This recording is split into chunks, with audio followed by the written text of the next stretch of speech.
Ya.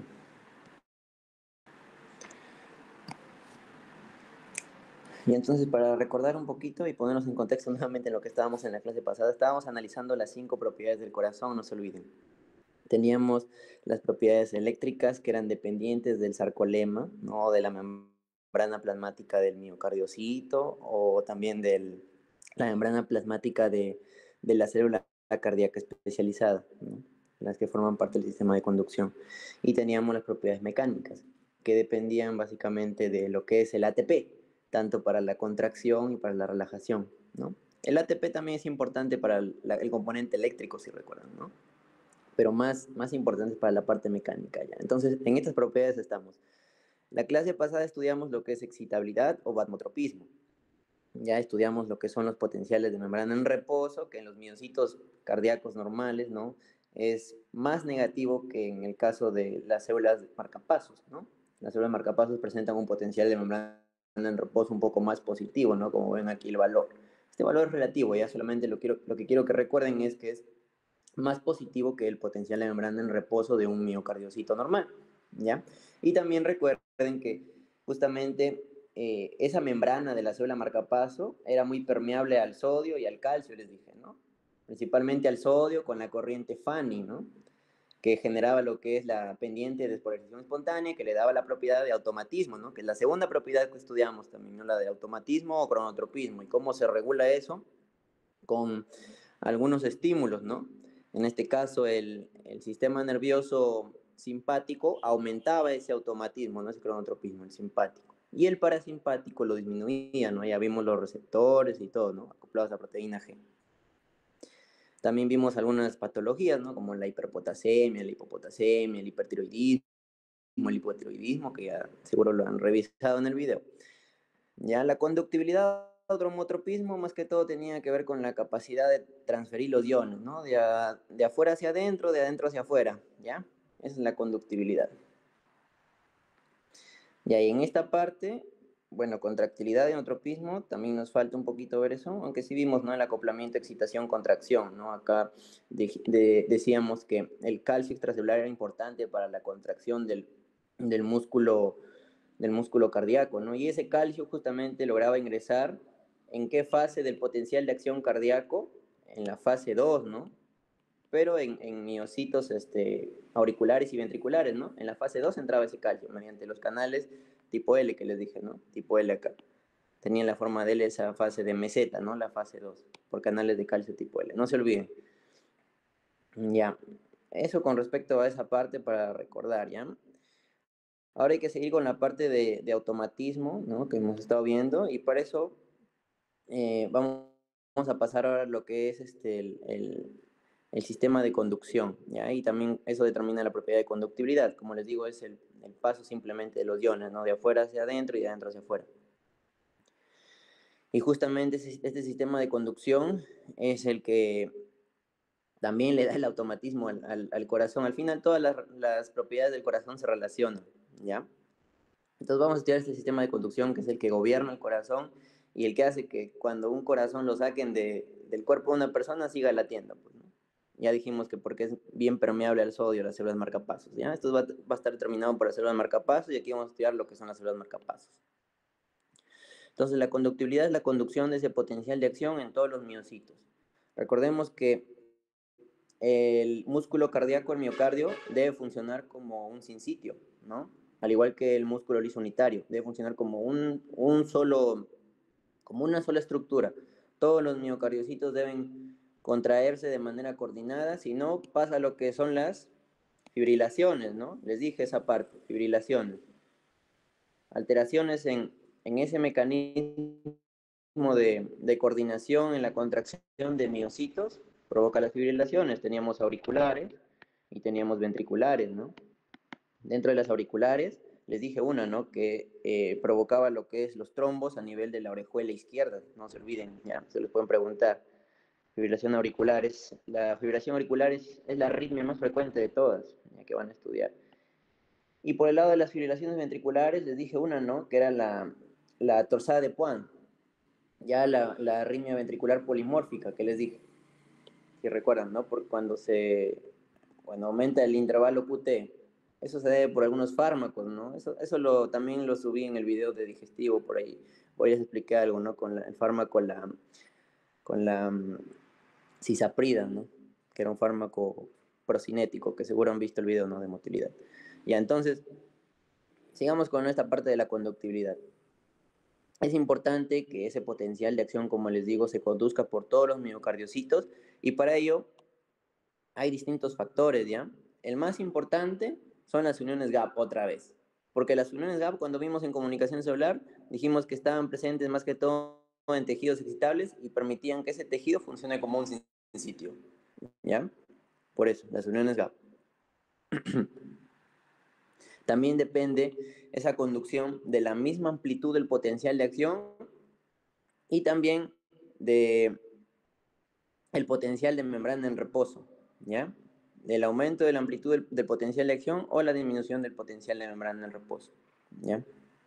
De eso depende. Pero vamos a estudiar lo que es el sistema de conducción, básicamente, o sistema cardionector también llamado. Nosotros ya habíamos dicho que todo empieza por el jefe, ¿no? De todos, que es el nodo sinusal. ¿Por qué es el jefe? Esa es pregunta de examen. Porque este nodo sinusal se despolariza antes que cualquier otra estructura del sistema de conducción, ¿ya? Es el que presenta mayor frecuencia de despolarización. Esa es pregunta de examen, ¿ya? Mayor frecuencia de despolarización. Y por eso que él es el jefe de todos.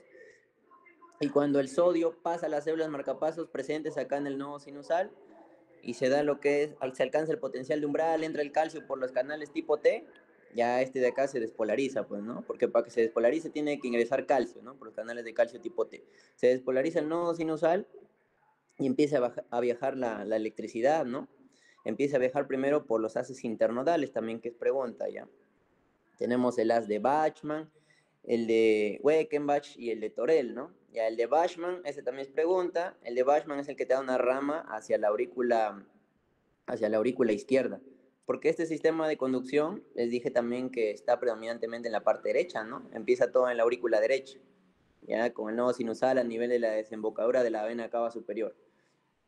Y el haz de Bachmann es el que manda acá una ramita que acá en la imagen no se ve, pero debería mandar una ramita hacia la aurícula izquierda para que esta también se contraiga, pues, ¿no? ¿Ya? Es el haz de Bachmann. Y estos son los haces internodales, ¿no? Anterior, medio, posterior, ¿ya? O Bachmann, Weichenbach y Torel. Después lo vamos a ver ya, por si acaso, los epónimos, pero ya no creo que les pregunten, eso es más que todo en anatomía. Acá nomás la función, ¿no? De cada uno. Entonces, se envía la electricidad, ¿no? Ese potencial de acción generado en la célula marcapaso, ya se despolariza esta aurícula, se despolariza la otra, ¿no? Que eso les dije también en el electrocardiograma, quedaba representada por la onda P, no se olviden, ¿no? La onda P era la despolarización en las aurículas. Ya luego teníamos el QRS, ¿no? Ya luego teníamos la onda T. QRS es despolarización de ventrículos y la onda T es la repolarización ya de los ventrículos, ¿no? Pero estamos todavía en la onda P. Entonces la onda P se genera en el electrocardiograma por este sistema de conducción desde el inicio, ya viaja acá hasta la siguiente estructura, que la encontrábamos en el triángulo de Koch. Límites del triángulo de Koch, te beso, te adoro, te escupo, ¿no? El tendón de Todaro, el, la válvula de Tevesio, ¿no? Del seno venoso coronario, y la valva septal de la válvula tricúspide, no se olviden, ¿ya? La valva septal de la válvula tricúspide. Son los límites ahí del triángulo de Koch que vimos, y ahí se aloja la siguiente estructura, que es el nodo atrioventricular o nodo de Ashov-Tavara, ¿no? El primero es de Katie Flag. Eso tampoco, no sé si les pregunten, pero por si acaso les vayan a poner con otro nombre, ¿no? Con el epónimo. Entonces hay ciertos tiempos que deben cumplirse acá. El tiempo desde que se inicia la despolarización en el nodo sinusal, el tiempo que sigue cuando la electricidad viaja por estos haces internodales, y hay otro tiempo acá en el que la electricidad se detiene un ratito acá en el nodo atrioventricular, y luego hay otro tiempo incluso que donde se detiene un ratito de electricidad aquí cuando el haz de Higgs ya va a penetrar por el triángulo fibroso derecho, ¿no? El trígono fibroso derecho. Y ahí luego la electricidad sigue pasando, pasa, ¿ya? Y llega hacia los ventrículos, ya, pues, ya una vez que se pasó todos esos retrasos que estaban en la aurícula, se llega hacia los ventrículos y todo esto ya se despolariza. Ahora sigue la despolarización de los ventrículos, ¿no? Y justamente eso también tiene que ver con lo que vamos a estudiar al último, que es ciclo cardíaco. Es importante también el ciclo cardíaco, la diástole, la sístole, que vamos a ver ahorita. Entonces, llega la electricidad a los ventrículos y estos ventrículos se despolarizan y después se contraen, ¿no? Se despolarizan por la entrada de sodio y luego se contraen por la entrada de calcio en la fase de meseta, pues, ¿no? ¿Y cómo se logra esa conducción? Viene por acá la rama izquierda, rama derecha de las de Higgs. Recuerden que la rama derecha pasaba por la bandeleta moderadora, ¿no? David que es septomarginal, tantos nombres que tenía y le puse 3 nombres, pero no me acuerdo el tercero, pero esos 2 nombres me acuerdo ahorita. Pasa por la bandeleta moderadora que se originaba del músculo de Luschka, si recuerdan, y la rama derecha servía para dar lo que son las fibras de Purkinje del lado derecho que pasaban por la capa subendocárdica, ¿no? Pasaban por la capa subendocárdica y permitían la despolarización de todo el ventrículo. Y la rama izquierda te daba 2 ramitas más, ¿no? Me parece que era una anterior, una posterior, ¿no? Aparte de o sea, no solamente una izquierda, ¿no? La izquierda se divide en 2 ramitas más. ¿Por qué? Porque el ventrículo izquierdo, justamente acá la imagen está bien bacana, ¿no? Porque el ventrículo izquierdo es más grande, pues, y su músculo también es más grueso. Miren acá el grosor del músculo del ventrículo izquierdo con respecto al músculo del ventrículo derecho, es un musculito más delgadito, no el otro es un musculote. ¿Por qué? Porque del ventrículo izquierdo va a salir la sangre para la circulación sistémica o mayor, ¿no? Por parte de la aorta, ¿ya? En cambio, del ventrículo derecho sale la arteria pulmonar, ¿no? Que va a permitir la circulación menor o justamente circulación pulmonar, ¿ya? Que lo vamos a analizar más en sistema respiratorio. Y hay unos tiempos que se deben cumplir, ¿ya? Acá les voy a decir solamente lo que les preguntan, porque hay un montón de tiempos, pues, ¿no? Pero no les van a preguntar por todo el tiempo, ¿no? Del nodo sinusal al nodo atrioventricular son 0.03 segundos, ¿ya? Esto de acá no les preguntan, o quizás sí, por si acaso lo he puesto ahí, ¿ya? Acá como dice, no 0.03 segundos. Luego, cuando la electricidad llega al nodo atrioventricular de Ashok-Tawara, ocurre el primer retraso fisiológico, ¿ya? Ocurre el primer retraso fisiológico de 0.09 segundos, que es lo que sí les dije, ¿no? En la clase pasada, ¿ya? De 0.09 segundos. Luego hay otro retraso fisiológico. Estos retrasos más que todo son porque acá en esta parte hay mucho tejido conectivo, ¿ya? ¿No? Si recuerdan, ahí estaba el trígono fibroso, ¿no? Que permitía aislar la electricidad, les dije en la primera clase. Por eso es que pasan esos retrasos, porque hay mucho tejido conjuntivo. Como dice acá, a ese nivel hay menores cantidad de iones GAP, ¿ya? Hay menores cantidad de canal de sodio para las despolarizaciones. Entonces, por eso ocurren esos retrasos fisiológicos. Y es importante porque el corazón es así, porque hay retrasos fisiológicos, para que justamente le dé tiempo a los ventrículos de llenarse, pues. Porque imagínense si no hubiera esos retrasos, el ventrículo se llenaría incompletamente, ¿ya? Y no bombearía toda la sangre cuando ya estas aurículas están que le botan más sangre, ¿no? Porque las aurículas cuando se contraen permiten que se termine de llenar los ventrículos, pues, ¿no? Mientras no se contraigan, la sangre pasa, ¿ya? Eso pasa, le da tiempo al corazón para llenarse. Esa es la importancia de estos retrasos. Y también ya les expliqué por qué ocurren estos retrasos a estos niveles. Primer retraso fisiológico entonces de 0.09 segundos.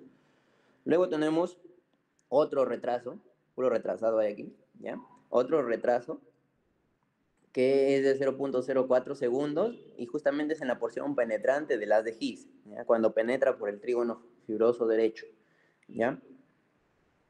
Ya después ocurren ya los tiempos normales, ¿no? Del haz de Higgs hasta las terminaciones de las fibras de Purkinje, que no se olviden que pasan por la capa subendocárdica, eso es de 0.03 segundos. Y hay de las terminaciones de las fibras de Purkinje hasta las fibras ventriculares más superficiales son 0.03 segundos, ¿ya? Pero lo que les preguntan es esto, estos de acá, estos 2 retrasos fisiológicos, ¿ya? Y más les preguntan por este, el del nodo atrioventricular, que es 0.09 segundos. Y otra pregunta que les pueden hacer es, ¿cuál es el tiempo que tarda la electricidad desde el nodo sinusal hasta antes que penetre el haz de Higgs, ¿ya? O cuál es el tiempo de despolarización del sistema de conducción solamente en las aurículas. Solamente tienen que sumar, pues, suman todo lo que pasa en las aurículas antes de que llegue al ventrículo. 0.03 más 0.09 más 0.04. ¿Cuánto les da eso? Les da 0.16. Ya ese es el tiempo que demora la electricidad en pasar de aurículas a ventrículos. ¿Ya? Creo que así sale, ¿no? ¿Sí sumo bien? Sí, ¿no? Sí, 12, sí, 16, ya, 0.16. Ese es el tiempo. ¿Qué más? A ver, ya. Les dije que el nodo sinusal era el que presentaba mayor frecuencia de despolarización. ¿Ya? Pero otra pregunta que les pueden hacer es cuál de las estructuras del sistema de conducción presenta una mayor velocidad de conducción. Eso es diferente. No es lo mismo despolarización que conducción. El nodo sinusal se despolariza más rápido que todos, más antes que cualquiera. ¿Ya? Es el que primero llega al umbral y el primero en lanzar su potencial de acción, y por eso es que el sinusal es el que manda todo. Pero si les preguntan cuál es de todas estas estructuras, ¿no?, del sistema de conducción es el que conduce la electricidad más rápido, esas son las fibras de Purkinje. Y eso también tiene un porqué. ¿Por qué son las fibras de Purkinje? Una, si ustedes recuerdan a nivel histológico, porque es importante también la histología para esto, las fibras de Purkinje estaban formadas por unas celulotas, ¿no? Celulotas de Purkinje, que tenían un montón de glucógeno, tenían un montón de mitocondrias. Entonces, eso quiere decir que están generando bastante ATP, que están generando bastante metabolismo oxidativo, bastante energía, ¿ya? Y a nivel eh, fisiológico, por esas células de Purkinje se va a dar lo que es una mayor velocidad de conducción, justamente para que todo el ventrículo derecho o izquierdo se logre contraer al mismo tiempo y la sangre se pueda eyectar tanto por la circulación mayor como menor de manera correcta, pues, ¿ya? Tiene que ser todo rápido. Mientras más rápido se conduzca el impulso por las fibras de Purkinje, al toque la electricidad se pasa por las uniones gap de los miocardiocitos, ¿no? Porque acá tenemos los miocardiocitos que están unidos acá por uniones gap, ¿no? Los discos intercalares, ¿ya? Y todo eso es coordinado, pues, ¿no? Entonces, si les preguntan dónde es más rápido la conducción, es acá, en las fibras de Purkinje. Si les preguntan dónde se despolariza antes, en el nodo sinusal, ¿ya? Bueno, y acá está lo mismo, la misma sistema de conducción, que es muy importante que reconozcan dónde se ubica cada uno, no se olviden, ¿ya? La rama derecha, el nodo atrioventricular, el nodo sinusal, ya con las ubicaciones anatómicas que les he dicho. Eso es importante también, por ejemplo, para después cuando vean la parte, por ejemplo, de microbiología, les dije, ¿no?, que había una enfermedad que es la enfermedad de Chagas, ¿no?, causada por el Trypanosoma cruzi, que produce lo que es un bloqueo de rama derecha del haz de His. También, por ejemplo, cuando introducen a veces catéteres venosos centrales, a veces la persona que coloca el catéter venoso central lo coloca mal, pues, y la punta del catéter llega hasta acá y estimula este nodo y como que lo inhibe cuando lo topa la puntita del catéter. Y entonces la persona empieza a tener bradicardia. Ya, o el catéter a veces puede llegar hasta acá, hasta el otro nodo, igualito, bradicardia. Ya, eso es importante que sepan la ubicación para más adelante. Nunca se olviden esos datitos. Ya, ¿qué más acá se puede ver? Ya, eso por esa parte, ya les he explicado arriba también algunas cosas. Y acá está la teoría, pues esto es su resumen para ustedes que quedan, ¿no? Para que lo puedan leer. Y también algunas cosas más, ¿no? Tenemos el nodo sinusal, que es el que más rápido se despolariza, late a una frecuencia o se despolariza, ¿no? A una frecuencia de 60 a 100, ¿no?, que determina el latido de una persona, ¿no? Lo normal es que el corazón de una persona lata más o menos a 70, si está en reposo y tranquilo, ¿no? 70, ¿ya? Esto se puede alterar, ¿no?, por tanto el sistema nervioso simpático como el parasimpático, ya que estas células marcapaso del nodo sinusal tienen receptores beta 1. Les dije que el beta 1 te excita, pues, ¿no? El beta 1, acoplar proteína G, es excitatorio. Entonces el simpático te aumenta la frecuencia cardíaca y el parasimpático a través de sus receptores M2, que son acoplados a proteína GI, ¿no? Ahora ven la importancia de lo que es las proteínas G. Entonces el I es inhibitorio, Entonces eso va a hacer que disminuya la frecuencia cardíaca por efecto parasimpático, ¿ya? Este nodo también llamado el nodo de Katie-Flack, como dice acá, es el marcapaso primario. La velocidad de conducción, como pueden ver ahí, no es tan importante esa parte, ¿no? La velocidad de conducción, como les digo, es más rápido a nivel de las fibras de Purkinje. Y acá lo importante que deben recordar, bueno, y acá está la ubicación anatómica, ¿ya? Que también les he puesto ahí, pero ya les había dicho antes, ¿no? Ya esto está para que lo lean, para poder avanzar hoy día a la clase y que termine rápido, ¿no? Para no irnos a las 7 como siempre. Ya, vamos a avanzar acá, los haces internodales. Esto les pueden preguntar. Teníamos el anterior, el medio y posterior, ¿no? Que les había dicho. Este es Bachmann, este de acá se llama Weichenbach y este se llama Torel, ¿no? La velocidad de conducción, si ven, también es un poquito más rápida que en el nodo sinusal, ¿no? Un metro por segundo. Les dije que el de Bachmann te da una ramita, ¿no? La rama acá del haz internodal de Bachmann para la aurícula izquierda, ¿no? Para que todo se despolarice por completo, pues, ¿no? Y te da todo esto, este sistema, desde el nodo acá sinusal hasta el atrio ventricular, te da la onda P en el electrocardiograma, no te olvides. Luego tenemos el nodo atrioventricular, Aschoff-Tavara, ¿no? O nodo AV, no me lo van a ver, ¿no? Es el marcapaso secundario, ¿ya? La frecuencia de despolarización es de 40 a 60. Todavía con esto puede vivir la persona, pues, ¿no? Si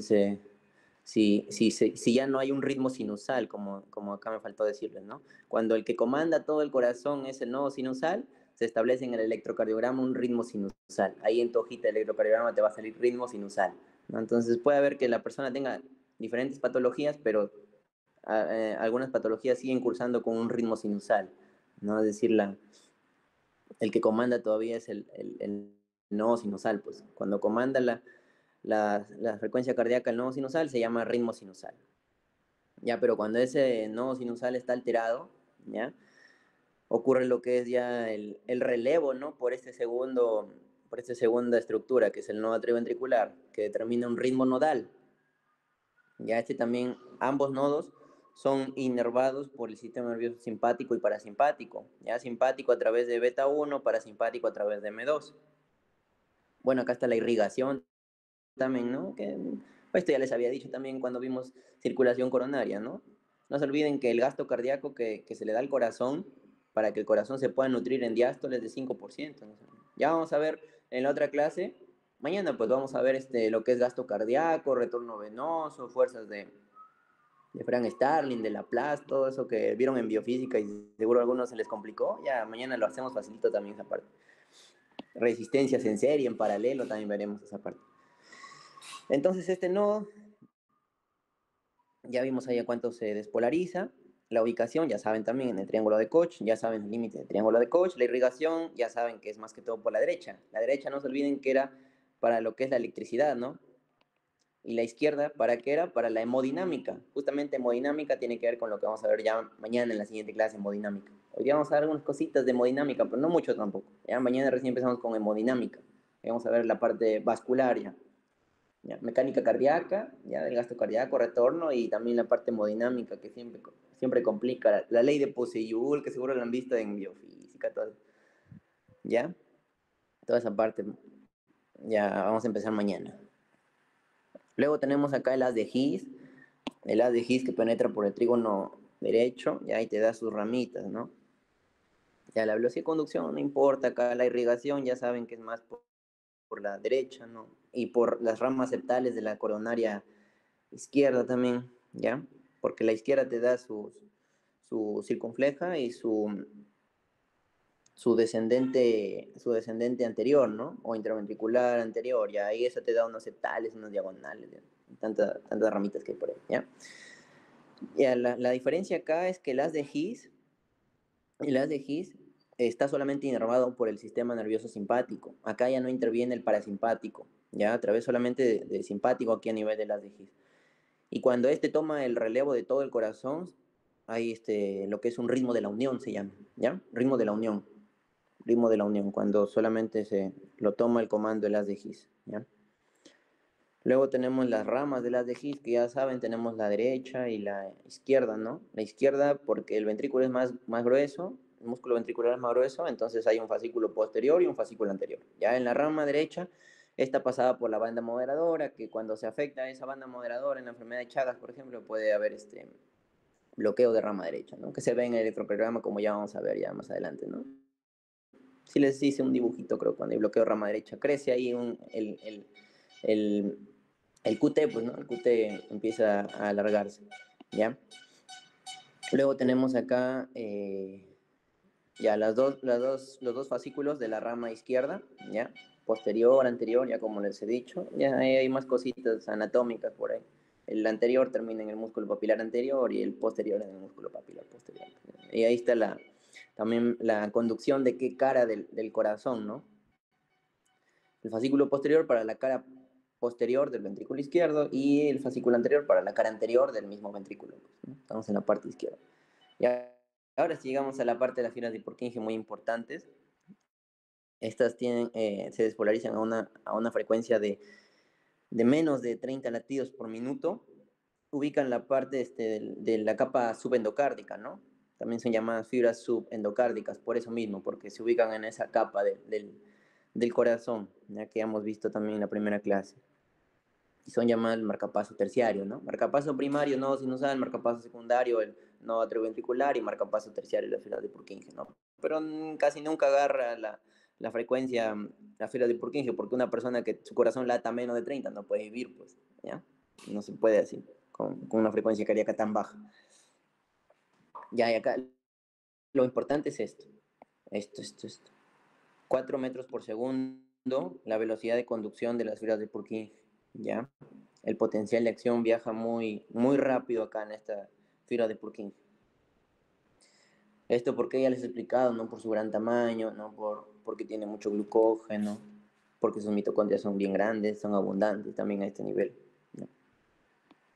Y también presenta uniones gap con los miocitos cardíacos, porque la fibra de Purkinje es la que finalmente te conduce la electricidad. Ya aquí en la fibra de Purkinje ya se conecta la electricidad del sistema de conducción nodal con los miocitos cardíacos ventriculares, ¿no? En este caso ventriculares. Ahí se conecta ya. Y eso permite ya la expulsión de la sangre sistémica y pulmonar. ¿Hasta ahí entendí este sistema de conducción? Es simple nada más, lo hemos explicado rápido. ¿Sí se entendió? Recuerden los retrasos, recuerden las ubicaciones anatómicas, la frecuencia a la que se despolariza cada uno, ¿ya? Y esto siempre relaciónenlo con esto, ¿ya? Con esto que hemos visto en la clase pasada, ¿ya? Tanto con el potencial de acción de respuesta lenta, es lenta, ya saben por qué, porque tiene una fase 4 que es espontánea, ¿no? Y va subiendo poco a poco. Y esta que es una fase de despolarización rápida, ¿no? Porque acá no hay, la fase de reposo es reposo absoluta, pues. Y la despolarización es bien rápida, pues, ¿no? Por entrada rápida de sodio. Por eso se llama así, no se olviden.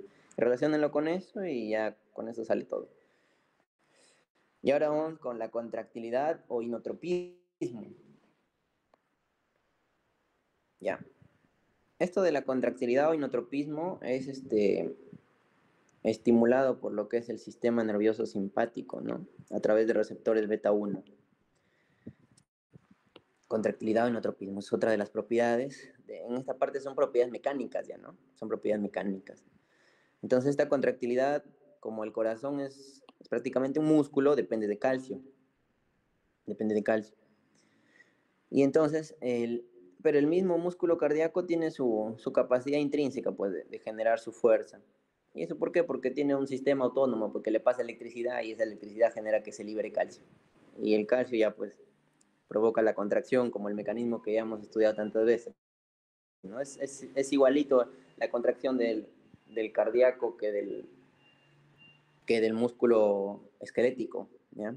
Participan las troponinas, la troponina T, I, la C, ¿ya? No es así tanto en el músculo liso, ¿no? Que ahí vimos que participaba calmodulina, por ejemplo, ¿no? Ahí no participa, por ejemplo, las troponinas C, ¿no? Hay una calmodulina independiente de calcio. Es como el análogo, ¿no? En el músculo liso, la calmodulina y la troponina C. Pero esto sí se parece bastante al músculo esquelético. Ya.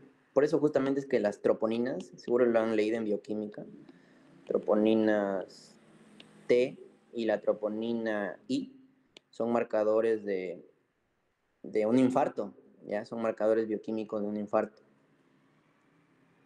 Cuando estas de acá están aumentadas, aumentan en un infarto agudo de miocardio, no se lo olviden. Esa es pregunta de bioquímica ya. Ya les dije una preguntita de bioquímica. Las troponinas T y los infartos agudos de miocardio. Ya, pero vamos a ver al toque cómo funciona la contracción. Pues aunque esto ya les he explicado un poquito, ¿no? ¿Qué ocurre primero? La despolarización, ¿no? Esa despolarización, ¿quién la provoca? Si es en el miocardio, en miocardio ventricular son las fibras de Purkinje, ¿no?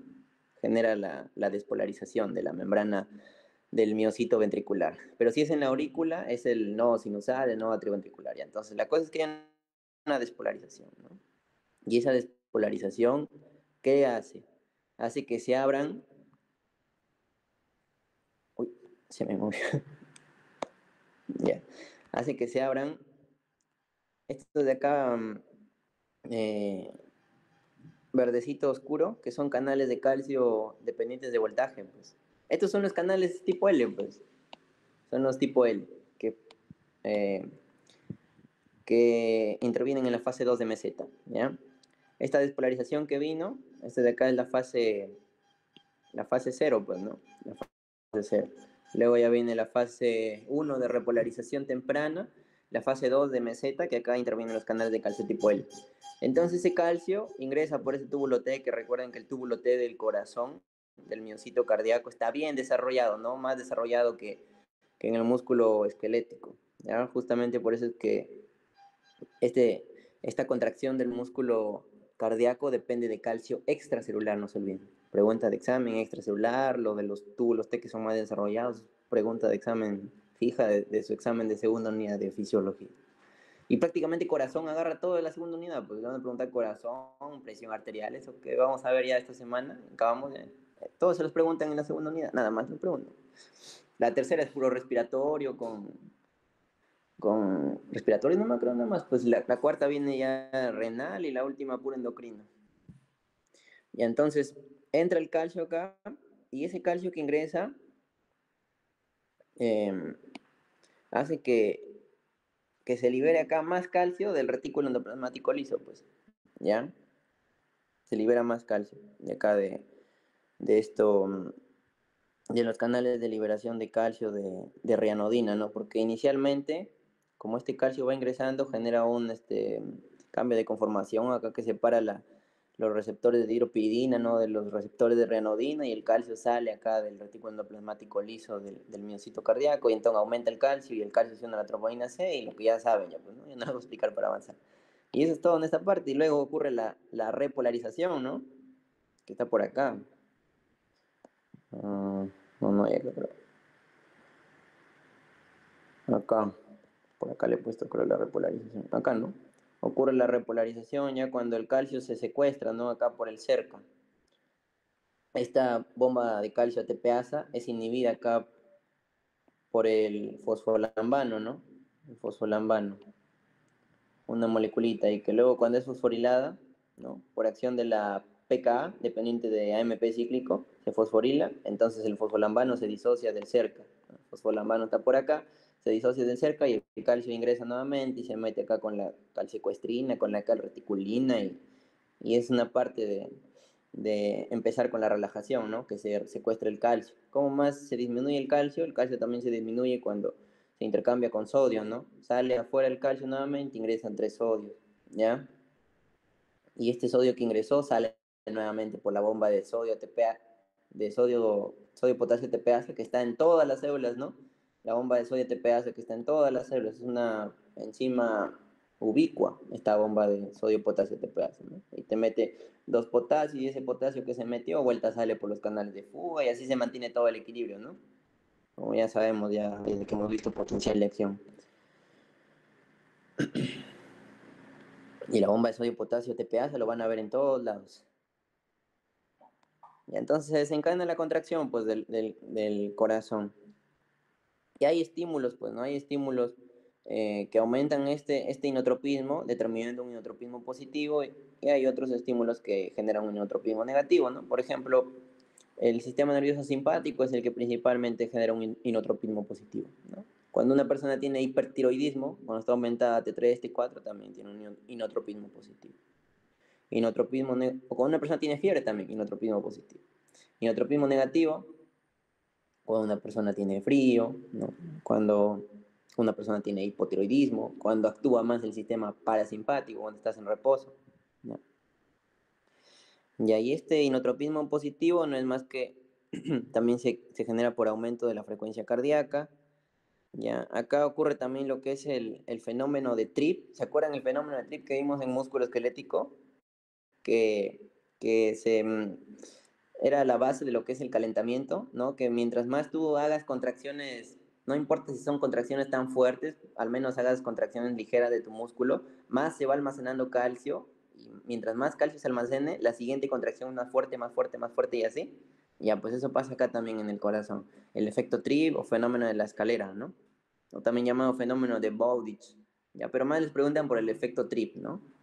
Que como les digo, el cardíaco es como el esquelético. La única diferencia es que el calcio en el cardíaco viene de afuera, pues, ¿no? Viene de afuera más que de adentro. De afuera y que también, también el cardíaco es autónomo, pues, ¿no? Es involuntario. La diferencia del esquelético que es voluntario. Y también los túbulos T, ¿no? Que están más desarrollados en el cardíaco. Son algunas diferencias. También, por ejemplo, cuando ocurren acá, como dice, potenciación post-extrasistólica, también puede generar un inotropismo positivo, ¿ya? Las mismas extrasístoles. ¿Qué es una extrasístole? Extrasístole, o sea, es una contracción de más. Es una contracción prematura. Cuando el corazón tiene demasiado vuelta, mucho inotropismo positivo, ustedes van a estudiar lo que es en fisiopatología, ya les van a decir extrasístoles. Le van a preguntar, ¿qué es una extrasístole? Es cuando el miocardio, principalmente el ventricular, se contrae precozmente antes de que termine de llenarse. Eso es una extrasístole, ¿ya? Eso aumenta el inotropismo positivo. El inotropismo negativo es principalmente determinado por la estimulación parasimpática, como les he dicho. Ya. Ahora tenemos acá el efecto de los glucósidos cardíacos. Estos de acá, por ejemplo, lo hemos visto ya varias veces en lo que es comunicación celular, creo, les hice una parte de la digoxina, ¿no? Es el que se usa. La digoxina es un fármaco inotrópico positivo. Ya la digoxina pertenece a los fármacos digitálicos. Son los llamados inotrópicos, o sea, los que te aumentan la contracción cardíaca. ¿Y cómo hace eso la digoxina? La digoxina lo que hace es inhibir a esto. Inhibe acá. Esta, la bomba de sodio, potasio, TPase. Imagínate si se inhibe la bomba de sodio, TPase sodio, potasio, TPase del corazón. Se inhibe. ¿Qué pasa con eso? Y eso es pregunta de examen también. Normalmente la bomba de sodio, potasio, TPase, ¿qué hace? Cuando acá hay mucho calcio, ¿no? La bomba de sodio, potasio, TPase te sirve para regular ese calcio, ¿no? Trabajando en conjunto con el intercambiador, ¿no? Esta misma imagen que hemos visto acá. Con esta mejor te explico ya, para que entiendas. Con esta, ¿sí? ¿Cómo es que se provoca un inotropismo positivo o un aumento de inotropismo, un aumento de la contractilidad con digoxina? Todo eso entendiendo a partir de lo que ya sabemos, que es la fisiología. Tenemos acá que una vez que se termina de dar la contracción, el calcio se retira del citosol, ¿no? Se retira del citosol. Se guarda acá en el retículo sarcoplásmico y se bota al extracelular. Pero tú, para que tú tengas un efecto inotrópico positivo, obviamente tienes que aumentar las concentraciones de calcio adentro, ¿no? Porque el calcio es el que te determina el inotropismo, ¿no? La contractilidad. Entonces, ¿cómo haces que el calcio siga aumentado? Das un fármaco que inhiba esto, pues. Inhibe acá. Te inhibe la bomba de sodio, potasio, TPase. Entonces, ya no sale el sodio, ya no sale.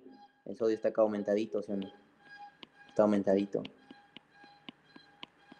Entonces, como acá está aumentadito, mucha concentración de sodio, este intercambiador se revierte, porque los intercambiadores de iones Esos son reversibles, esos intercambiadores. Pueden, en un inicio pueden sacarte un ion, meterte un ion, o al contrario, te pueden meter el otro ion y sacarte el otro ion. Entonces esto, como aumenta mucho el sodio, y eso lo hacen en función de las concentraciones de los iones, pues. Entonces aumenta mucho el sodio, porque no está que sale por la bomba de sodio potasio ATPasa, aumenta mucho. Acá se supone que el sodio está en menor cantidad, ¿no? Entonces el sodio, como está muy aumentado adentro, va a querer salir. Pero por la bomba de sodio potasio no lo va a poder hacer porque está siendo inhibida por la digoxina. Entonces, ¿por dónde sale? Por su intercambiador, pues. Como está mucho acá, sale a favor de su gradiente, pues el intercambiador sale, pues, sale por acá. Y ese intercambiador, en lugar de sacarte calcio, te mete calcio. Y pasa lo contrario, pues. ¿Ya? Pasa lo contrario. Y aumenta el calcio dentro. Y se mantiene el inotropismo positivo. ¿Ya? Así funciona la digoxina. Es un inhibidor ahí de la bomba de sodio, potasio, ATPasa en el músculo cardíaco. Si te preguntan más cosas, compite acá con el potasio, ¿ya? Es un competidor del potasio. O sea, la digoxina compite acá dentro de la bomba por el sitio de unión con el potasio. Entonces, pero la digoxina inhibe pues esa bomba. No es como el potasio que se une y para que se intercambie, ¿no? Con el sodio, pues, ¿no? Entran dos potasios, salen tres sodios, ¿no? Lo que hace la digoxina es bloquear acá la bomba, pues lo bloquea en el sitio del potasio, ¿ya? La digoxina, la digoxina. Y entonces eso genera que aumente, como dice acá, mira, aumenta el sodio, ¿no? Aumenta el sodio. Acá están los pasos, mira. Disminuye la actividad de la bomba, ¿no? Paso 1. ¿Por qué? Porque estás aplicando digoxina. Aumenta la concentración de sodio. ¿Por qué? Porque ya no sale. Entonces, se va a disminuir la actividad de este intercambiador. Ahora va a ser al contrario, ¿no? El calcio va a entrar y el sodio va a salir, ¿ya? Y ese ingreso de calcio, ¿qué determina al final? Como último paso, cuarto paso, que aumenta el calcio intracelular. Y si aumenta el calcio intracelular, aumenta el inotropismo. ¿Ya? No se olviden esa parte de la digoxina. Es pregunta de farmacología, de pasito. Ya, y la duración de la contracción, esto es un dato nada más, ¿ya? La duración de la contracción es de 0.2 segundos en el músculo auricular y 0.3 en el músculo ventricular. Es mayor la duración de la contracción en el ventrículo que en la aurícula, pues obviamente, porque el ventrículo tiene que expulsar toda la sangre, ¿no? Que le llega, ¿ya? Toda la sangre que le llega. Y también la duración de la contracción del músculo cardíaco es mayor que la duración de la contracción en el músculo esquelético, ¿ya? La contracción del músculo cardíaco dura más. Ahora vamos con la relajación. ¿Sí se entendió la digoxina, el mecanismo de la digoxina? Ya igual lo vamos a ver otra vez, pero menos esa parte que me entiendan. ¿Sí? Ya, bacán. Así de simple funciona la digoxina. ¿Ya? Pertenece a la familia digitálico, no sé. Les van a preguntar, ¿qué hacen los digitálicos? ¿Cuál es el efecto de los digitálicos? Inotropismo positivo, ¿ya? Aumentan la contracción. Ya saben cómo. Revierten ahí el intercambiador de sodio-calcio. Hacen al revés. Ahora te meten calcio y te sacan sodio, porque el sodio tiene que salir. Ya, vamos con esta parte de la relajación o lucitropismo. No se olviden, ¿no? Si tienen su amiga Lucía la relajada, ¿no? Porque se acuerdan, lucitropismo y relajación, ¿ya? Y esta diferencia de la contracción es ATP dependiente, ¿no? Al igual que ya hemos visto, ¿no? El ATP cuando se une a la miosina, lo separa, ¿no? De la actina, el ATP. Ya hemos visto eso en los ciclos de puentes cruzados. Por eso es que el ATP provoca relajación, pues también, ¿ya? Y porque el ATP también es necesario para las bombas, pues el ATP es necesario para el cerca, es necesario para la bomba de sodio, potasio, ATPasa, para todas las bombas, pues el ATP. Y por eso se genera relajación. Entonces, como dice acá, requiere que se remueva el calcio del citosol, ¿no? Requiere remoción del calcio citosólico. ¿A partir de quién? De la cerca, ¿no? De la cerca que nuevamente permite el ingreso de calcio al retículo cercoplasmático. El intercambiador de tres sodios con un calcio, de la bomba de calcio ATPasa en el sarcolema también. Hay una bomba ahí de calcio ATPasa en el sarcolema también. Y también el ATP es importante para la bomba de sodio-potasio, ¿no? Por eso es que el ATP es más para la relajación, ¿no? No se olviden esa parte. Y también no se olviden el efecto de, del sistema simpático, ¿no? Del sistema simpático en el corazón. Que si bien es cierto, aumenta el inotropismo, ¿no? Les dije que el simpático aumenta el inotropismo, también te aumenta la frecuencia cardíaca, también te aumenta la relajación, ¿ya? Te aumenta la velocidad de relajación. Te aumenta rápido el ciclo contracción-relajación, el simpático, pues, ¿ya? Te aumenta rápido ese ciclo de contracción-relajación. Te aumenta el ciclo cardíaco, el sistema simpático.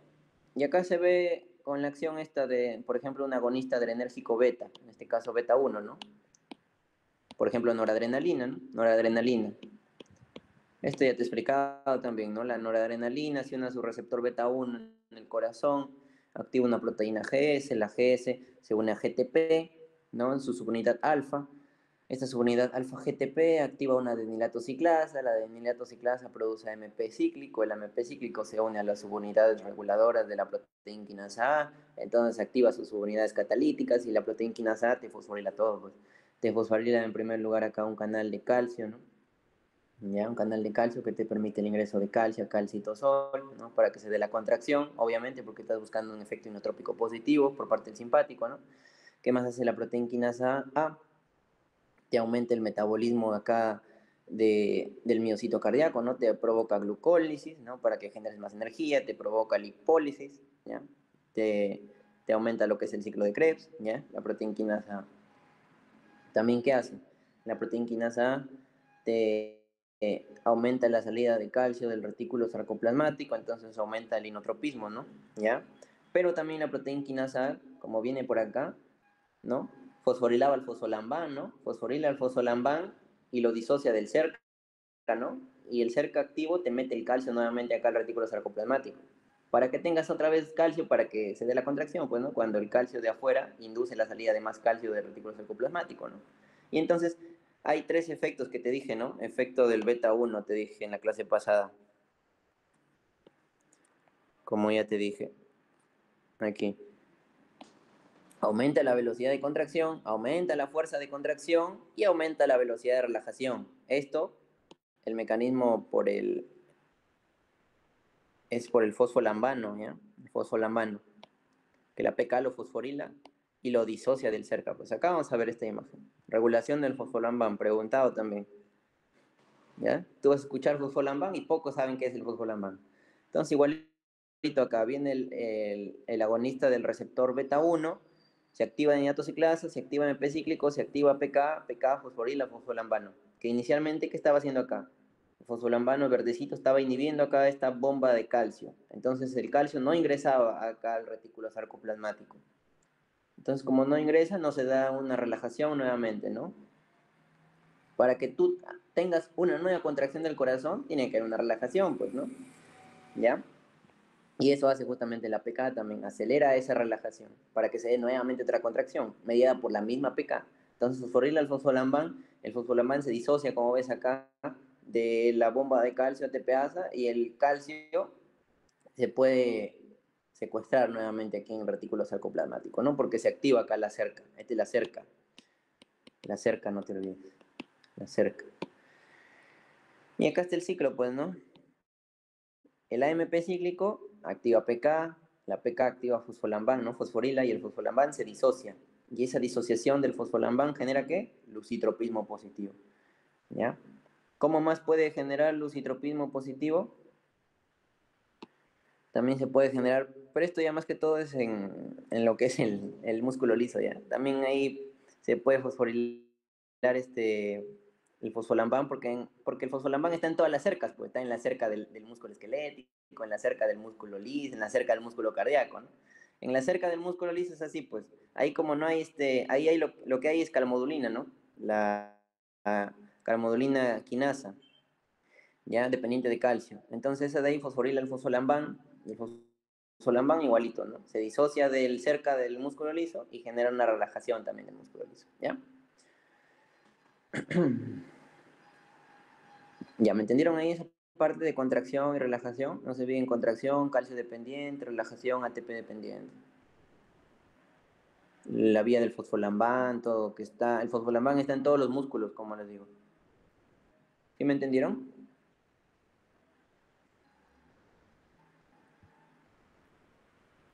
¿O algo, en una parte? Dime, Johnny. No, nada, sí, sí, entendió. Ah, ya, ya. Bacán. Primera vez que escucho su voz de alguien. Me sentía solito. Ya.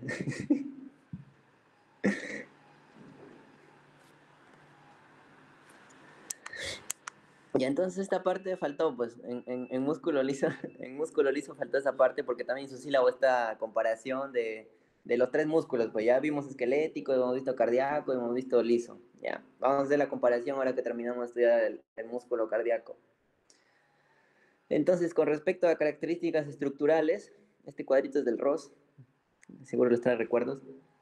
Características estructurales, el músculo, este es esquelético, ¿no? Sí, esquelético, cardíaco y liso. Ya, el esquelético, recuerden, su fibra tiene múltiples núcleos, ¿ya? Son núcleos periféricos. El músculo cardíaco, su fibra tiene forma de pantaloncito, ¿no? El esquelético también llamado rhabdomiocito, ¿no? El cardíaco tiene sus discos intercalares, ahí tiene de uno a dos núcleos, ¿no? El liso sí tiene un solo núcleo, ¿no? ¿Qué más teníamos? Bueno, la ubicación ya no importa, ya saben que el esquelético está en el músculo esquelético, ¿no?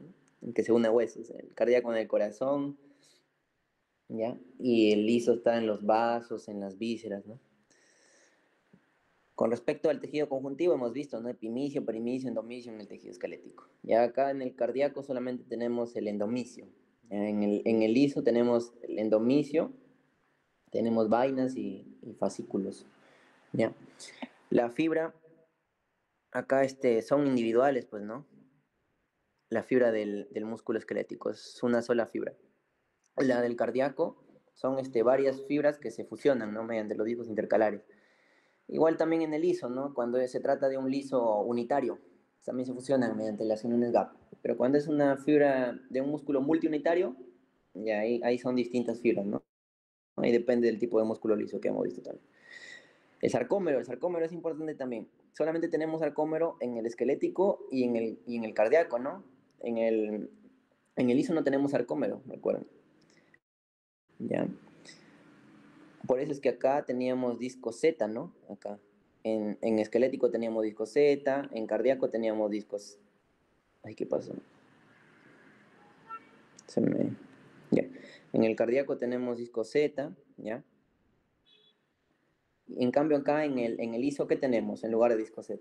Ahí tenemos los cuerpos densos, si recuerdan, ¿no? Cuerpos densos. Ya, cuerpos densos.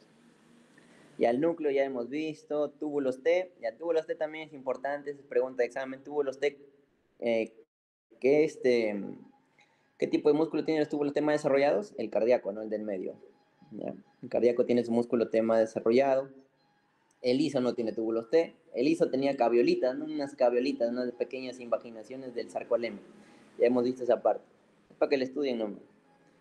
Uniones célula-célula, obviamente en el esquelético no hay, ¿no? No hay uniones GAP, ¿no? Acá sí hay. En el cardíaco hay lo que son los discos intercalares, que están conformados por sus componentes laterales, ¿no? Transversales. Y ahí dentro de esos componentes teníamos las uniones GAP, ¿ya? También teníamos desmosomas y mácula, perdón, sonula adherens, ¿no? Y en el ISO solamente teníamos uniones GAP, ¿no? Uniones GAP. ¿Qué más? ¿Qué más? Esa parte ya hemos visto. El cardíaco y el ISO, recuerden, son involuntarios los dos. Son involuntarios. Y ya seguro han visto el video, ¿no? De inervación del músculo liso, ¿no? También tiene su propio sistema intrínseco, ¿no? Que son las células intersticiales de Cajal, ¿no? Que están ahí en el sistema nervioso entérico, ahí en el plexo mientérico de Auerbach, ¿ya? Es como el sistema de conducción acá que estamos viendo en el corazón, igualito son las células intersticiales de Cajal, solamente que estas células del corazón están más estudiadas, pues, todavía. Las intersticiales de Cajal todavía siguen estudiándose hasta ahorita. ¿Ya? ¿Qué más? ¿Qué más? Ah, ya, la contracción, pues la contracción, acá en el esquelético vimos que era todo o nada, ¿no? Todo o nada. Acá en el corazón sí es todo o nada también, pero este es rítmico, pues, ¿no? Rítmico. Y acá en el ISO son ondas lentas y que finalmente generan una espiga, ¿no? Un potencial de acción en el ISO. ¿Ya? ¿Qué más, qué más, qué más? Ya, esa parte nada más. Ah, ya. En la contracción, ¿cómo es? Acá el calcio en el esquelético es una troponina C, en el cardíaco, calcio, troponina C, pero en el ISO, el análogo de la troponina C, ¿cuál es? La calmodulina, no se olviden, ¿ya? Calmodulina. ¿Qué más? Ah, ya, diferenciación celular o crecimiento, regeneración. En el esquelético no hay, ¿no? Pero sí puede haber, ¿no? Puede haber ¿cuáles son las células en el esquelético que le permiten ahí cierta regeneración? Las células satélites, si se acuerdan. Esto es más histología, por si acaso, las células satélite. Ya. El cardíaco pues no tiene regeneración en condiciones normales, pero en condiciones patológicas sí puede haber regeneración, como lo que ocurre, pero no es una regeneración en sí, es más un crecimiento, una hipertrofia ventricular, así, ya. El ISO sí se regenera, ya, sí hay regeneración, sí hay mitosis. Ya, eso es todo por esa parte, por la diferenciación de los tres tipos de músculo que siempre tienen que recordar. Y ahora vamos a terminar con esta partecita que ya, son dos diapositivas, pero es bastante ciclo cardíaco, ¿ya? Más este gráfico que es el diagrama de Vickers, ¿ya? El diagrama de Vickers, que pocos lo saben interpretar, ¿ya? Pero hoy día vamos a aprender a interpretar este diagrama. Vamos con ciclo cardíaco. El ciclo cardíaco lo van a estudiar en su capítulo que dice el corazón como bomba, justamente porque acá vamos a estudiar la función del corazón como bomba. Vamos a estudiar lo que es relajación y contracción que ya hemos visto. ¿Ya? El corazón como una bombita, los periodos de relajación y contracción. El periodo de relajación, ya que es donde se llenan las cavidades del corazón, se llama diástole, ya les había dicho. Este periodo de diástole es el más largo de todos, ¿ya? De los dos periodos, ¿no? Que es sístole y diástole. La diástole dura más, ¿ya? Es más importante que el corazón se llene de sangrecita, pues. Y también dura más porque justamente en ese periodo de diástole es cuando el corazón se nutre. Aquí es cuando el corazón se nutre, en diástole. Los periodos de contracción, de eyección de la sangre se conocen como sístole, ¿ya? Acá el corazón no se nutre en sístole, como todos los órganos. En sístole, el corazón recoge su sangre por el seno venoso coronario. En sístole se da el drenaje del corazón. En diástole se da la irrigación, la nutrición del corazón, y en sístole se recoge la sangre venosa del corazón nada más, ¿ya? En sístole.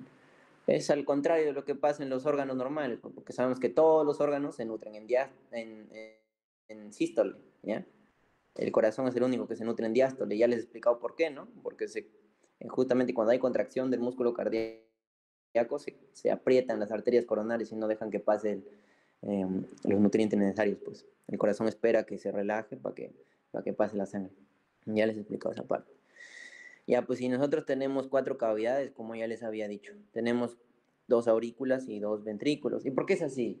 En el libro El Bess and Taylor les explican por qué es así, que el corazón tiene aurículas y no solamente tiene ventrículos. Porque en sí la función como bomba del corazón lo hacen los ventrículos, ¿no? Porque los ventrículos son los que te expulsan toda la sangre, pues, a tu sistema, ¿no? A la sistémica y a la pulmonar. Pero nosotros tenemos aurículas también, pues. Y eso es por dos motivos. Uno, porque las venas que traen la sangre hacia las aurículas, las paredes de esas venas, la pared muscular de esas venas, se fusiona acá con la pared muscular de las aurículas. Y como sabemos, la pared de las aurículas es delgadita, pues. Pero imagínense que las venas llegaran aquí al ventrículo.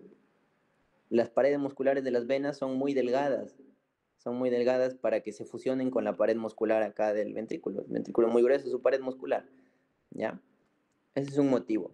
Y también porque tenemos aurículas, ya que si solamente tuviéramos ventrículos, los ventrículos bombearían la sangre a nuestro cuerpo, pero tendrían que esperar un ratazo hasta que se llenen nuevamente, hasta que se llenen por las venas que le llegarían supuestamente a los ventrículos, ¿no? Tendrían que esperar un ratazo. Es como si, como cuando vas al baño, te pone así el ejemplo, el libro. Cuando vas al baño, estás en el inodoro, ¿no? Bajas la palanquita para que salga el agua, para que ya se drene todo por el desagüe, pero esperas un ratazo para que se vuelva a llenar la bomba, ¿no? Que vuelta te bota agua cuando tú bajas nuevamente la palanca, ¿no? Tienes que esperar ahí un rato, ¿no? Pero el corazón no es así, ¿no? El corazón no espera a que se llene la sangre. El corazón al toque te bombea y ya está llenando ya. Mientras el corazón se contrae con los ventrículos para botar la sangre a todo el cuerpo, las aurículas están que se llenan ya. Y mientras acá va disminuyendo la sangre, que se va expulsando a todo el cuerpo, va disminuyendo acá la sangre del ventrículo, va disminuyendo la presión del ventrículo, entonces la aurícula como está más llena, ya se ha ido llenando mientras el ventrículo se está botando la sangre, entonces la sangre de la aurícula pasa al ventrículo, pues. Y al toque tú no tienes que esperar, imagínate que tuvieras que esperar que tu ventrículo se llene. No esperas casi nada, ¿ya? Al toque se llena la aurícula y te pasa el ventrículo y se bota nuevamente sangre, y así, y así, y así. ¿Cuánta sangre se bota? En el caso del ventrículo izquierdo se botan más o menos 5 litros, ¿ya? Eso es a lo que vale el gasto cardíaco. Anda a preguntar, 5 litros por en cada latido, pues en cada latido, en cada, en cada dub, porque es el dub ya cuando pasa eso, ¿ya? El dub se botan 5 litros, 5 litros de sangre a todo el cuerpo, ¿ya? Por la aorta. Ya eso por esa parte. Y acá recordar esto de acá, que eh, cualquier líquido siempre se va a mover de mayor o cualquier cosa, ¿no? Siempre hemos visto que todo sigue una gradiente, ¿no? De mayor presión a menor presión. No se olviden esa parte, es importante también. Ya, como dice acá, el flujo de llenado y de eyección de la sangre se realiza siguiendo un gradiente de presión, de mayor a menor presión, y es unidireccional. Y esa unidireccionalidad es determinada también por lo que son las válvulas. Hoy día vamos a entender la importancia de las válvulas también, pues, ¿no? Ya que solamente las encontramos acá a nivel del surco atrioventricular, estas válvulas. En la parte derecha tenemos la tricúspide y en la parte izquierda tenemos la bicúspide. Ya vimos algunas otras correlaciones anatómicas y clínicas de estas cosas, de estas válvulitas, ¿ya? Y también tenemos válvulas sigmoideas, ¿no? Teníamos las válvulas de la aorta y la válvula de la pulmonar, no se olviden. Y también teníamos una válvula por acá de la vena cava inferior, ¿no? Que era la de Eustaquio. Justamente esas válvulas hacen que la sangre no solamente tenga un solo sentido, ¿ya? Un sentido. ¿No? Aquí el corazón sí encontró su sentido, ¿no? No es como nosotros que también encontramos el sentido en nuestra vida. Bueno, algunos, ¿no? Otro día tienen su sentido. Ya, un solo sentido aquí, es unidireccional. Ya, entonces, ¿cómo es el ciclo cardíaco? Ya, acá vamos a correlacionar todo, ya, pero vamos a correlacionar lo que son fenómenos eléctricos y mecánicos, ¿ya? Lo que ya hemos visto, las 5 propiedades están acá metidas. Y esos fenómenos suceden entre un latido y otro, pues, ¿ya? Y cuando comienzan, ya esto sería pregunta de embriología, ¿no? En algún momento este resumen te va a servir cuando estés en un año superior, ¿no? En neonatología, en pediatría, ¿no? Ocurren a la segunda semana de vida intrauterina. Ahí es cuando tu cuerpo como embrión se empieza a nutrir gracias a la sangre que sale de tu corazón, ¿no? Porque antes de esa segunda semana tú te nutres por la placenta, ¿no? Viene de la sangre de tu madre, ¿ya? Acá ya tú empiezas a trabajar, ya tú tienes tu propia bomba en tu cuerpo que te permite nutrir tus tejidos a partir de la segunda semana de vida intrauterina. Ya, y esto también es importante, ¿cuánto dura esto de acá, de contracción sístole o de relajación diástole? ¿Cuánto dura? Dura en promedio 0.8, pregunta de examen, ya, 0.8 segundos. Ese es el promedio de duración. Esto es relativo también, pues, ¿no? Dependiendo del estado de la persona, ¿no? Cuando, por ejemplo, estás haciendo ejercicio, eso de ahí se hace más, disminuye esa duración, ¿no? Del ciclo cardíaco, cuando estás haciendo ejercicio. Pero cuando estás en reposo, así tranquilo, esto de acá está así, ¿no? En 0.8, incluso puede aumentar, ¿no?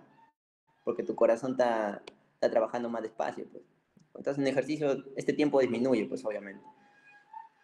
también por efecto de fármacos o por efecto del sistema nervioso autónomo, ¿ya? Por eso se regula. Y es la inversa siempre de la frecuencia cardíaca, ¿ya? Pues te van a dar así problemas también en el que te den el valor de la frecuencia cardíaca, que como te digo, la frecuencia cardíaca, ¿cuánto más o menos es? Pues te dije más o menos que era 70, ¿no? Entonces si tú le sacas la inversa, a ver, dividan 1 entre 70, ¿cuánto es? No sé cuánto es. A ver, vamos a sacarlo, ¿ya? Está. Vamos a hacerlo así, pues, ¿no?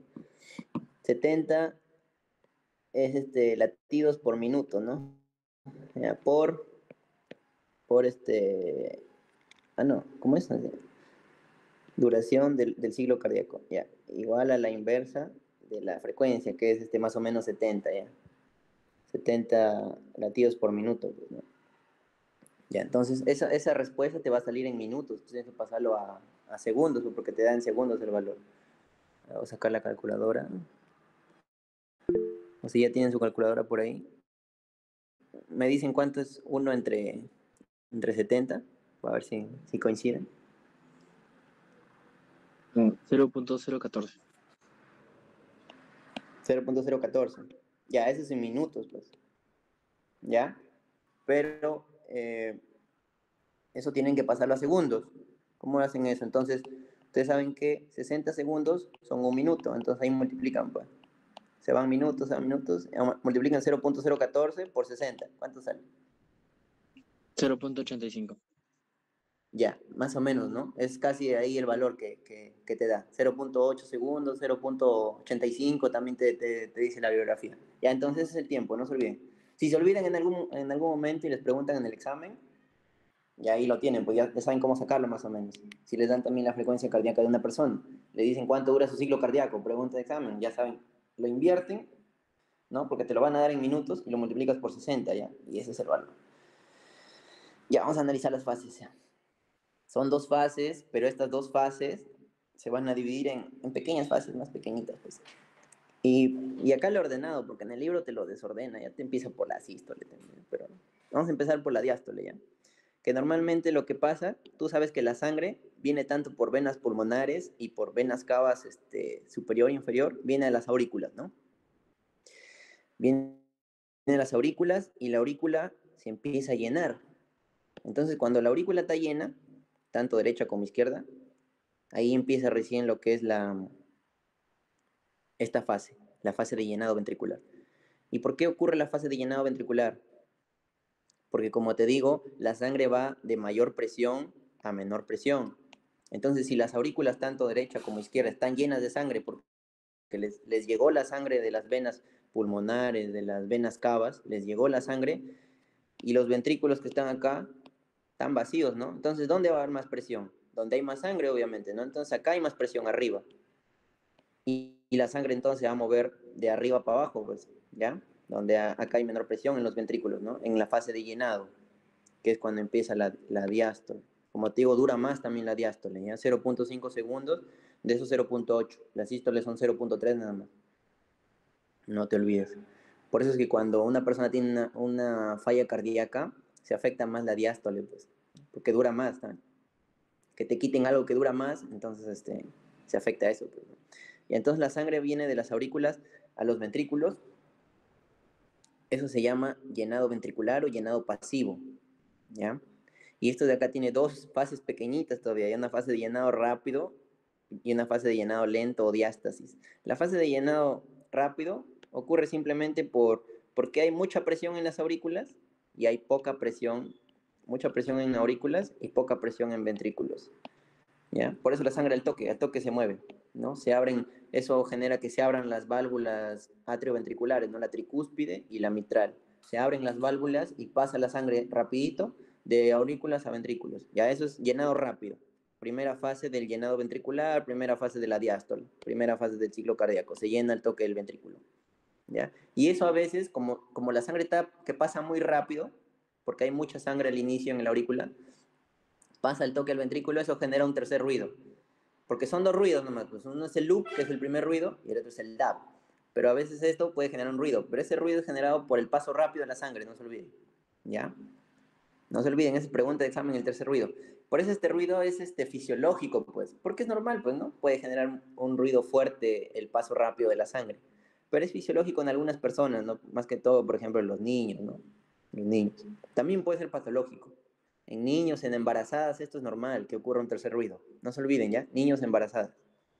Porque las embarazadas justamente también, cuando una mujer está embarazada, aumenta el volumen plasmático, aumenta el volumen de su sangre, porque justamente tiene que nutrir a su hijo, pues que está ahí en su vientre. Por eso aumenta la sangre de la embarazada.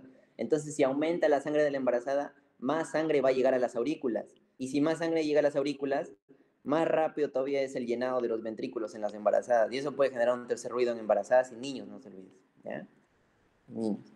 Y es fisiológico en esos casos, ¿ya? Es normal, no es producto de una enfermedad. Entonces el toque se llena y acá hay algunos fenómenos pues, que pasan aquí. En este llenado rápido, obviamente las válvulas atrioventriculares, o sea, las válvulas que separan aurículas y ventrículos, deben estar abiertas para que pase la sangre, pues. ¿Cómo deben estar las otras válvulas? La de la aorta y la pulmonar. Tienen que estar cerraditas todavía, ¿no? Porque no es un momento todavía, están esperando y no es un momento, están cerradas.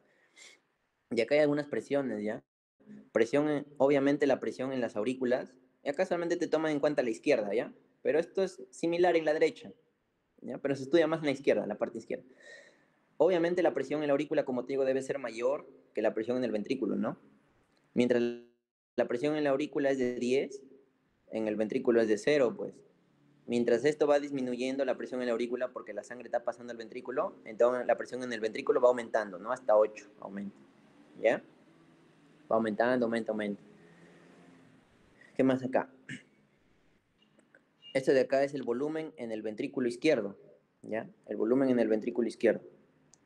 Al final de todo este periodo, al inicio, el volumen en el ventrículo izquierdo es de 40 mililitros. Estos 40 mililitros vienen del ciclo cardíaco previo, pues porque el ventrículo nunca se queda sin sangre, pues ahí te quedan unos 40 mililitros. Ya, pero como se va llenando a partir de la aurícula pasa a 100 mililitros, ya, a 100 mililitros. El ventrículo izquierdo, no te olvides, pasa a 100 mililitros. Y eso representa un 80% de la capacidad del ventrículo izquierdo, 100 mililitros. Porque toda la capacidad completa del ventrículo izquierdo son 120 mililitros. Eso se llama volumen telediastólico. ¿Ya? Volumen telediastólico. Y eso pasa al final de la diástole, por eso se llama telediastólico. Eso es importante también que sepan la etimología de las palabras. Tele al final, ¿no? Al final de la diástole, o sea, al final del llenado. ¿Con cuánto se queda de volumen el ventrículo al final del llenado? Con 120 mililitros. Ya vamos a ver cómo se generan esos 120 mililitros. Entonces, pregunta de examen, volumen telediastólico 120.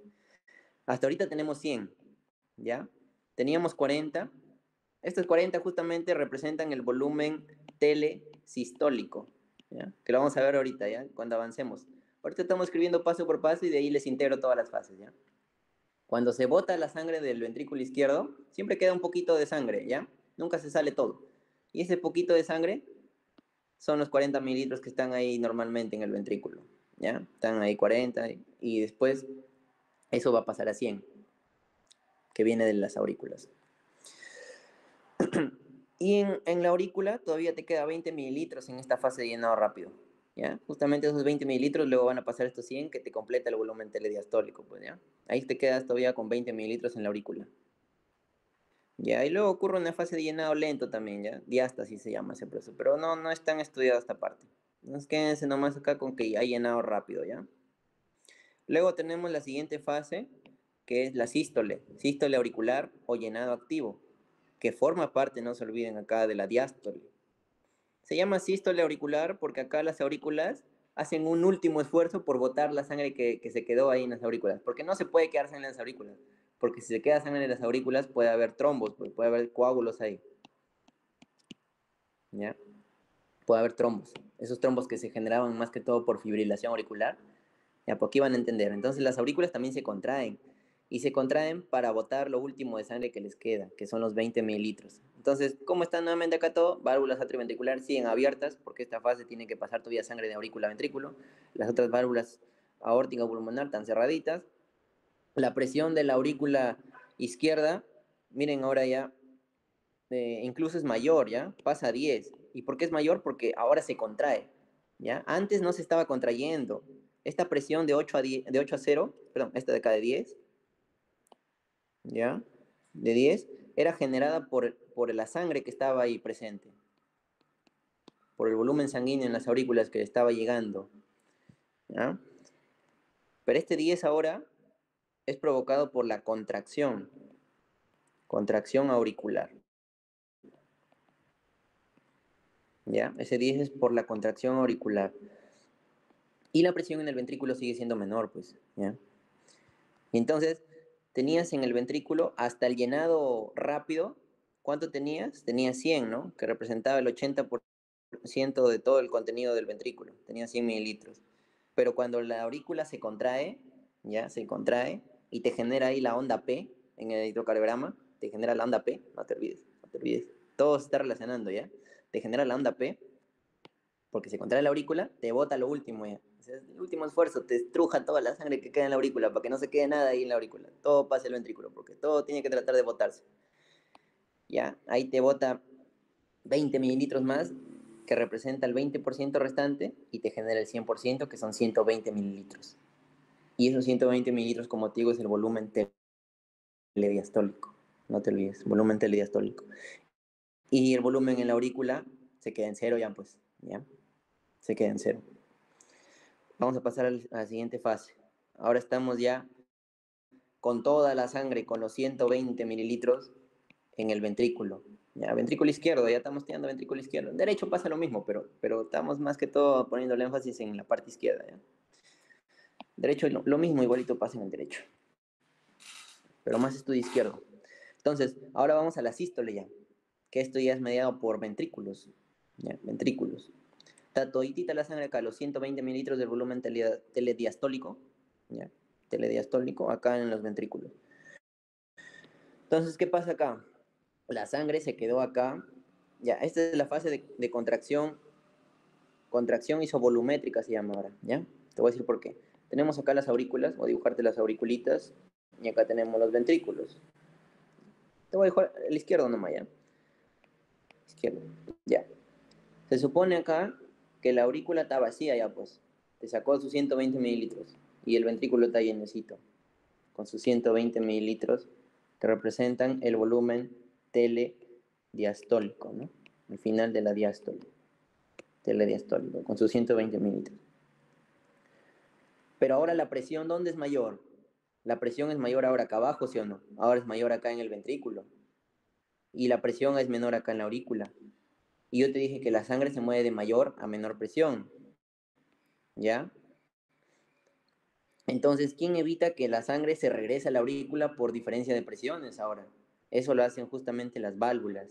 Y ahí recién se aplica lo de las válvulas.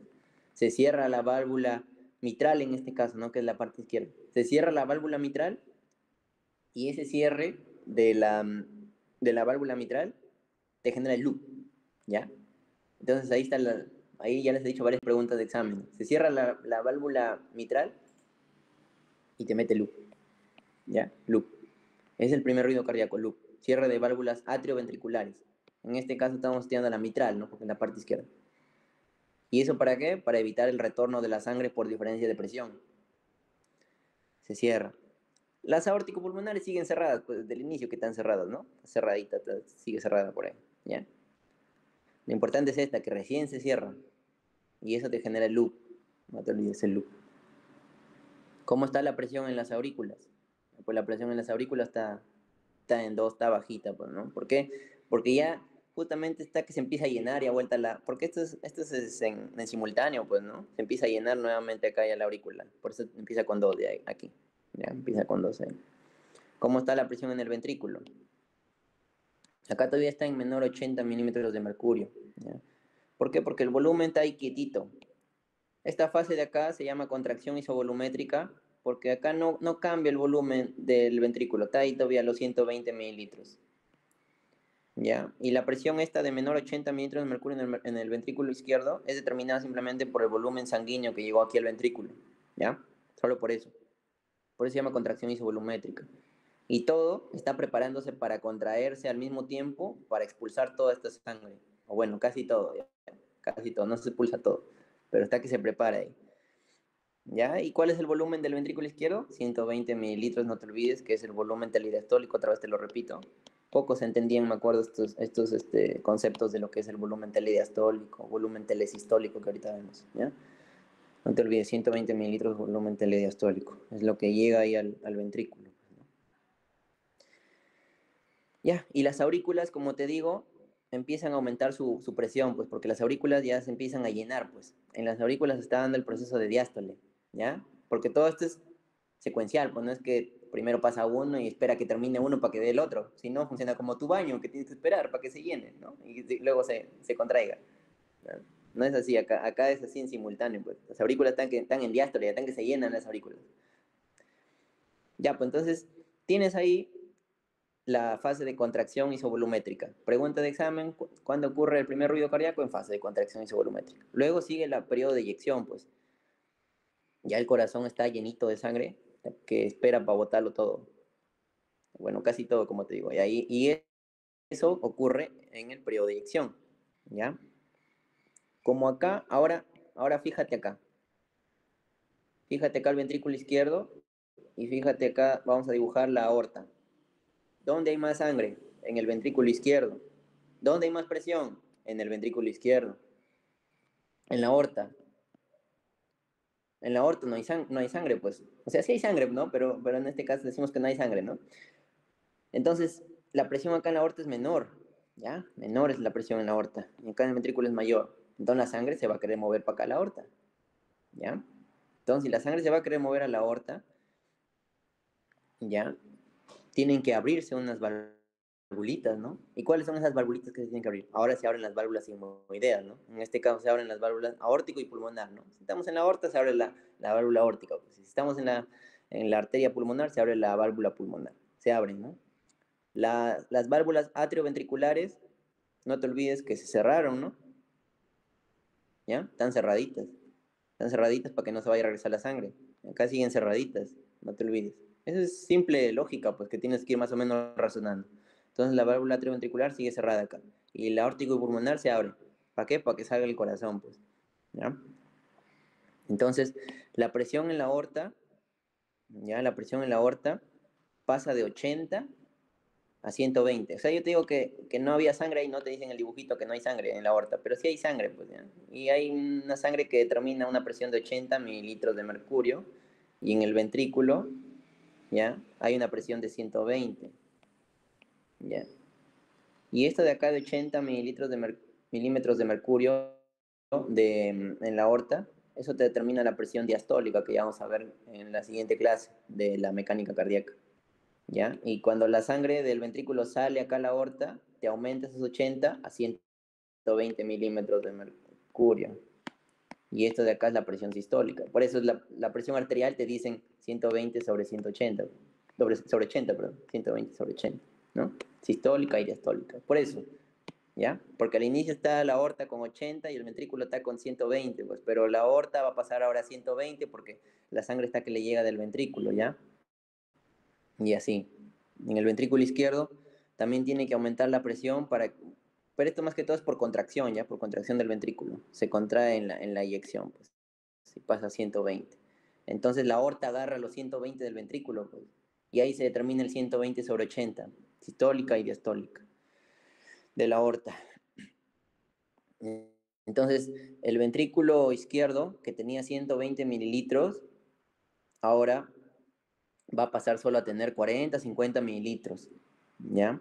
40 a 50 mililitros, y eso se llama volumen telesistólico, o sea, lo que queda al final de la sístole, ¿ya? Eso es lo que queda al final, lo que queda al final, porque acá, en esta fase, la sístole, como es más corta, solo tiene dos fases, pues tienes la contracción isovolumétrica, que es donde se abren las válvulas atrioventriculares, y el periodo de eyección cuando la sangre pasa del ventrículo a la aorta. ¿Ya? Y bueno, hay una eyección rápida, eyección lento, pero eso no les preguntan. Pero por si acaso ahí le he puesto, ¿ya? Y entonces sale cierta parte nomás de sangre en el ventrículo, ¿ya? Y se queda dentro del ventrículo 40-50. Entonces, ¿cuánto sale? Más o menos sale 70, ¿no? ¿Ya? Entonces, ese es el volumen ahora en la aorta, 70 mililitros. Y eso se conoce como fracción de eyección. O sea, es la parte de todo el volumen telediastólico que se eyecta. Esos son los 70. 70 mililitros, fracción de eyección. Lo que queda en el ventrículo, al final de la sístole, son 40, 50 mililitros. Y eso se llama volumen telesistólico. ¿Sí quedó claro lo que es este volumen telediastólico, volumen telesistólico, fracción de eyección, que es lo que sale del ventrículo a la sangre? No, la fracción que sale justamente se llama fracción de eyección. Ya esos tres términos tienen que recordar bien. Pueden hacer un cuadrito, no sé, una mini flashcard, así, con esos tres términos: volumen telesistólico, volumen telediastólico y fracción de eyección. ¿Ya? Con sus valores ahí respectivos aproximados que les dejo acá. Luego de este periodo de sístole pasamos al periodo de diástole nuevamente. Empezamos con la diástole, ya que es la relajación isovolumétrica. El ventrículo se quedó con sus 40, 50 mililitros. ¿Ya? 50 mililitros le voy a poner. ¿Cómo se llama esto? Volumen telesistólico. Se quedó ahí con eso. ¿Ya? La sangre, ahora está así, ¿no? La sangre pasó en la aorta. Ahora la aorta tiene más sangre que el ventrículo. Nuevamente acá la presión en la aorta es mayor. Y acá en el ventrículo es menor la presión en el ventrículo izquierdo. Entonces la sangre va a querer regresar. ¿Pero quién impide que se regrese? Las válvulas, pues. Y justamente en este momento, ya cuando se ha terminado de inyectar la sangre, ¿no? Los 70 mililitros, cuando se ha terminado de inyectar la fracción de eyección del ventrículo, se cierra esta válvula para que la sangre de la aorta no se regrese al ventrículo, pues.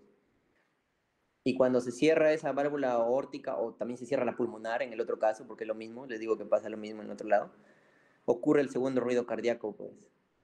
¿Ya? El DAP. El DAP. ¿Ya? El DAP. Que es por el cierre de las válvulas aórtico-pulmonares. ¿Ya? Se cierran. Y las auriculoventriculares siguen cerraditas, pues, ¿no? Hasta que se dé la fase de llenado, que es nuevamente la 1, ¿no? Por acá, acá. Ahí recién se abren, ¿no? Las atrioventriculares. Pero hasta acá la regulación volumétrica siguen cerraditas, pues, ¿no? Y lo que se cierra acá es la aórtico pulmonar, que se abrió acá, ¿no? Se abrió acá en el periodo de eyección por la diferencia de presión también, ¿no? Porque había más presión en el ventrículo que en la aorta, entonces se abre la válvula aórtico pulmonar. Pero luego tiene que cerrarse porque ahora hay más presión en la aorta que en el ventrículo, ¿no? La sangre se va a regresar ya, pues entonces se cierra. Y ese cierre genera otro ruido, así de simple, que es el DAP. El DAP, cierre de válvulas aórtico pulmonar. Primero se escucha la aórtica y después se escucha la pulmonar, por eso lo hemos visto en focos de auscultación cardíaca, que ahorita les repito si quieren, ¿ya? Entonces, se cierra la válvula aórtico pulmonar y eso te genera un segundo ruido. La presión en la aorta, ya pues como la sangre va viajando, ya la aorta se va ramificando, saca sus ramas, ¿no? La aorta ascendente, el callado, la descendente, y saca más ramas, entonces la presión en la aorta va bajando ya, pues, ¿no? Va bajando 80 por ahí. Nuevamente se regresa a lo mismo, pues, para que todo se reinicie. La presión en el ventrículo izquierdo pasa de 120 que estaba, ¿no? A 10 nuevamente, a 10, como estaba acá al inicio otra vez, acá, ¿no? A 10, 8, ¿no? En este caso estaba ya bajando, ya, pues sigue bajando, ¿ya? En el ventrículo, perdón, el volumen en el ventrículo, ¿cuánto es?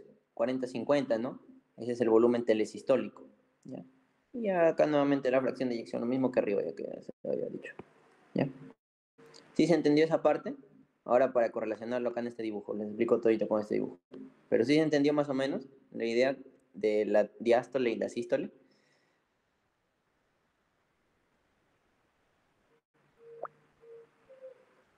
Ya, así de simple es eso. No olviden que la diástole dura más que la sístole. Una pregunta. Ah, ya, dime. ¿Puedes repetir esa parte de 120 sobre 80? De la Ah, ya, fracción ya. anterior. Ya, eso de ahí lo voy a repetir nuevamente en el diagrama de Beavers, ¿ya? El que vamos a ver en la siguiente página, pero igual acá. Les decía que cuando el ventrículo está totalmente lleno,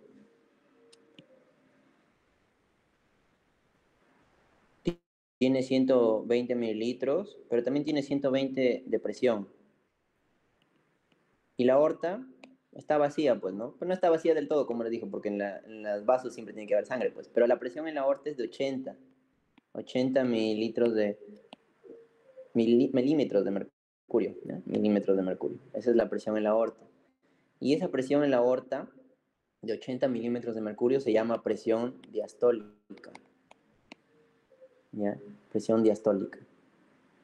Pero cuando estos 120 milímetros de mercurio de presión del ventrículo izquierdo pasa acá a la aorta, hace que esta presión en la aorta aumente ahora pues de 80 pase a 120 milímetros de mercurio. Y ahora la presión en la aorta ya no se llama presión diastólica, se llama presión sistólica. ¿Por qué se llama presión sistólica de la aorta? Porque se dio en la sístole del ventrículo, por eso se llama presión sistólica. Acá se llama presión diastólica porque estos 80 milímetros de mercurio están todavía cuando la aorta está normal, está todavía antes de que se dé esa eyección. ¿Ya? Y por eso la presión arterial nos dicen que es así, ¿no? 120 sobre 80. 120 te representa la presión sistólica y 80 te representa la diastólica. ¿Sí se entendió? Ahora sí. Sí, gracias, Diego. Ya. Pero eso no es así, pues las personas no tienen 120 sobre 80. Justamente eso es se presta para los memes, ¿no? Cuando uno no sabe medir la presión arterial, está en su primer día en el hospital. Te dicen para medir la presión y te inventas el resultado, ¿no? Y le pones 120 sobre 80. Pero eso no es así, pues, ¿no? La persona tiene 115 sobre 92, qué sé yo, así. O 115 sobre 70 y tantos. O 110 y así. Pero no es 120 sobre 80. Pues si te ponen así 120 sobre 80, tan que te engañan, pues, ¿no? Ya. Vamos acá a meterle el resumen acá en este grafiquito al toque. Ya. ¿Qué empezar de dónde? Pues empezamos. Acá empezamos, de la relajación isovolumétrica. ¿Qué pasaba en la relajación isovolumétrica? Se cierran las válvulas atrioventriculares, perdón, aórtico-pulmonar, ¿no? Esta es la pulmonar, esta es la de la aorta, están cerraditas ahí. Se cierran, se cierran. ¿Por qué? Porque la sangre ya se eyectó, ¿no? En la relajación isovolumétrica. Se eyectó hacia los vasos más grandes, que son la aorta y la pulmonar. El ventrículo se quedó con sus 50 mililitros, 40 mililitros de volumen telesistólico, ¿no? Y se va a dar lo que es el siguiente periodo, ya que es el de llenado rápido que está acá. Esta es la fase de llenado rápido, donde los ventrículos nuevamente se empiezan a llenar, pues, ¿no? De esos 40, 50 que quedó el volumen telesistólico, empiezan a agarrar primero 100, ¿no? Y luego cuando la aurícula se contrae por completo ya, ¡pah!, se estruja la última contracción, que es la sístole auricular. Acá está, ¿no? La sístole auricular, ¡pum!, ya se quedó vacía la aurícula y se llena nuevamente 120 mililitros, ¿no? Se llena 120 mililitros y eso se llama volumen telediastólico, ¿no? Final de la diástole. ¿Ya? ¿Qué pasa luego? Se da la fase de contracción isovolumétrica, ¿no? Se cierran ahora las válvulas acá, estas atrioventriculares. Primer ruido cardíaco. ¿Para qué? Para que no se regrese la sangre a la aurícula, pues, ¿no? No se regresa la sangre. Entonces ahí. Y acá, como ven, las aurículas nuevamente se van a llenar, pues, porque se solapan estos periodos, pues, ¿no? No es que la aurícula espera que el ventrículo bote su sangre para que recién se empiece a llenar, ya hasta que se llena, ya. ¿Ya? Y ahí se cierran pues las válvulas. Este es el primer ruido cardíaco, ¿no? Válvulas atrioventriculares, ¿no? Se cierran ahí. Luego pasamos a la siguiente, pues, ¿no? Ya el ventrículo se llenó, ahora sí, sus 120, pa, y vuelta a bota por los vasos grandes, ¿no? Por la aorta y por la pulmonar acá que está. Y eso se llama la fase de eyección, ¿no? Y luego vuelta a la fase de relajación, donde se cierran acá, se cierran las válvulas, ¿no? Que ya les había dicho, para que la sangre de los vasos grandes no se regrese a los ventrículos. Y así se repite todo el ciclo, así. Sístole, diástole, sístole, diástole. Diástole 0.5 y sístole 0.3. Y acá, un datito acá que les he puesto a un costado, que ya les había dicho, ¿no? Les dije que la diástole dura más, ¿no? Que la sístole. Ya les dije los motivos también, ¿no? Porque el corazón justamente se nutre en diástole, tiene que durar más. También es importante que se dé más que todo la diástole para que se llene bien las cavidades, pues. Y entonces, si la frecuencia cardíaca aumenta, el corazón no permanece relajado un tiempo suficiente para permitir llenado completo antes de otra contracción. ¿Ya? Eso es importante. Cuando la frecuencia cardíaca está muy aumentada, yo les dije que si aumenta la frecuencia cardíaca, el tiempo del ciclo cardíaco disminuye, ¿no? ¿Y qué va a disminuir más? La diástole, pues porque la diástole dura más. O sea, digamos que tú tienes, tienes un amigo, ¿no? Un amigo que tiene, digamos, 100 soles y tienes otro amigo que tiene 10 soles. El de 100 soles es, imagínate la diástole, y el de 10 soles es la sístole. ¿A quién va a doler más que le quiten su dinero? Pues, ¿no? Le duele más al que tiene 100 soles, no al que tiene 10 soles, ¿no? Le quitan le quitan una parte de sus 10 soles le quitan 5 soles al que tiene 10 soles. No le va a doler, ¿no? ¿Ya?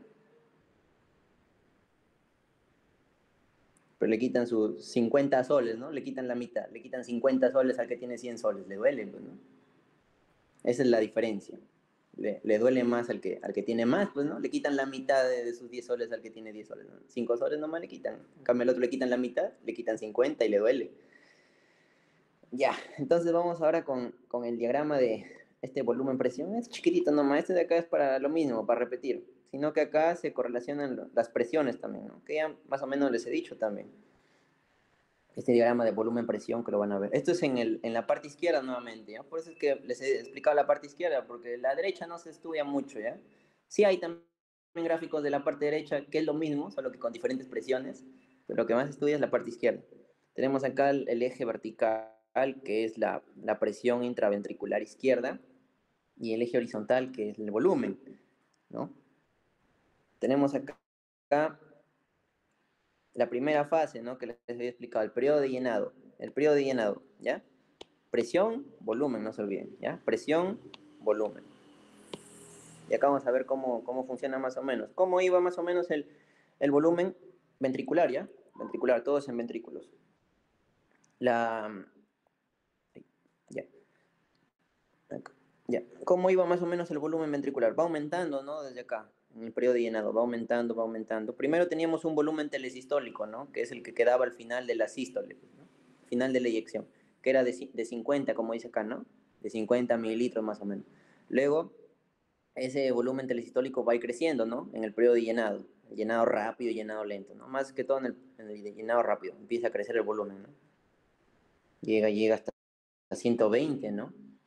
Que es acá en el último, este cachito de acá que subió así, ven acá este cachito que subió, ¡ping! Subió así. Ya este de acá, ¿qué periodo es? La sístole, ¿no? Sístole auricular o contracción auricular. Este cachito que subió ahí, ¡pum! Te botó ahí los 20 mililitros adicionales para que llegues a 120, ¿no? Que es el volumen telediastólico. Y cuando ¡ping! Así subió, aumenta también lo que es la presión, ¿no? En el ventrículo, aumentando. ¿Ya? Se llena el ventrículo, se cierra ahora las válvulas mitrales, en este caso, ¿no? Para que no se regrese la sangre a la aurícula y aumenta la presión en el ventrículo. Miren, ¿hasta cuánto aumenta? Ahí está, aumenta. Aumenta hasta acá, hasta 80. Pero cuando ya ocurre el periodo de eyección, esa misma contracción hace que el ventrículo, que tenía 120 mililitros, como te digo, aumente su presión también. Aumenta su presión hasta 120, ¿no? Hasta acá el techo. Hasta 120 milímetros de mercurio. Aumenta la presión en la fase de eyección en el ventrículo y eso de ahí se transmite a la aorta, pues que la aorta estaba en 80 milímetros de mercurio, recibe la sangre del ventrículo izquierdo y la aorta ahora pasa a 120, pues. Ya, pues, y después del periodo de eyección, ¿qué pasa? Se cierra ahora se cierra la aórtica y la pulmonar, ¿no? En este caso se cierra la aórtica, y este de acá es el segundo ruido, ¿no? ¿Por qué se cierra? Para que no se regrese la sangre de la aorta al ventrículo, ¿no? Y ya, pues el ventrículo va bajando su volumen, ya, pues, ¿no? Porque todo se le está pasando a la aorta. Pero no bota todo, ¿no? Bota una fracción de eyección que es de 70 mililitros, ¿no? Esto se conoce como fracción de eyección, ¿ya? Fracción de eyección. Acuérdense estos datos ya de volumen telesistólico, volumen telediastólico, fracción de eyección, porque lo vamos a ver cuando veamos, para que entiendan un poco de insuficiencias cardíacas después, ¿ya? En insuficiencias cardíacas se alteran todos esos volúmenes, ¿ya? Si es una insuficiencia cardíaca derecha, izquierda, se altera ahí, ¿ya? Entonces baja la presión en el ventrículo, ¿ya? El volumen, si se dan cuenta, ya llegó a 50. El volumen está acá en 50, ¿no? Lo que baja ahora es la presión, ya, pues, baja la presión y llega nuevamente la presión a sus 10, que estaba, ¿no? 10, 8 por ahí, milímetros de mercurio, para que nuevamente se repita el ciclo. Ya, esto es lo mismo y toda el área bajo la gráfica se llama lo que es eh, la sangre, pues, ¿no? La sangre que está por ahí, es el volumen sistólico, ¿ya? Volumen sistólico. La sangre que está en las cavidades. Eso es esta parte. Este gráfico es lo mismo de arriba, pero más matemático, pues, ¿no? Acá está todo con las presiones y los volúmenes que también les he puesto acá, ¿no? En los grafiquitos acá. Ya es lo mismo. Ahí lo analizan, ¿ya? Ahorita les he dado un resumen uno más chiquito, pero es lo mismo que ya les he explicado, ¿ya? ¿Sí me entendieron? Toda esta parte. Ya. Con esto de acá les sale todo, con esto de acá. Con este pequeño resumen que les he armado, ¿ya? Ya si son más pros, ya más cracks, ya llegan a esta parte, ya, pues lo analizan así de frente este gráfico. En su examen dibujan su gráfico así para que se guíen cuando les venga preguntas de este tipo. Ya, y ahora seguimos en lo mismo. Ese de acá es el diagrama de Beavers. ¿Ya? Beavers es el que estudió esto del ciclo cardíaco, pero este Beavers se loqueó, pues, porque hizo no solamente un gráfico así, de presión-volumen, sino hizo un gráfico de todo y relacionó todo. Vio el ciclo cardíaco desde el punto de vista del electrocardiograma, desde el punto de vista hemodinámico, desde el punto de vista de los pulsos venosos, de todo vio Beavers y lo puso todo en un gráfico. Y por eso a veces complica este gráfico, pero no es tan complicado. Es lo mismo que ya les he dicho, solamente que correlacionando con otros temitas, que es por ejemplo el electrocardiograma. Ya. Acá está, creo. Sí, acá está el electrocardiograma, ¿no? Que acá Beavers lo mete acá en el electrocardiograma. Dame un ratito para pausar la grabación porque acá me voy a demorar un poco ya.